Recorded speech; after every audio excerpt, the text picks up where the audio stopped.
কিন্তু তারপরও সে এই উপেক্ষা করে আমাদের মানে এই চরমোনাই ইউনিয়নের মানুষের কাছ থেকে সে ভাড়া 8 টাকা করে নেবে, সেই হিসাবেই সে টাকা নেবে। আমরা দেব কত? নির্দেশ আপনারা 5 টাকা ভাড়া দেবেন, এটা সর্বসময় চলবে। 5 টাকা ভাড়া নিতে হবে, সর্বসময় কায়েমি থাকবে। এই আন্দোলন যতক্ষণ আমাদের এই দাবি না মানবে, যতক্ষণ সরকারিভাবে, ততক্ষণ আমাদের এই আন্দোলন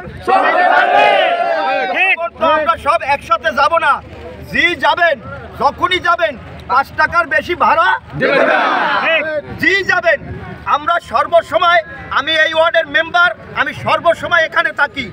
কোনো কিছু যদি কোনো জনগণের সাথে যদি এই যারা ভাড়া নিয়ে যদি দুর্ব্যবহার করে আমার সাথে সাথে সাথে আমাকে বলবেন, আমি প্রতিহত করবো আপনাদেরকে নিয়ে। ঠিক আছে? আল্লাহ হাফেজ সবাই।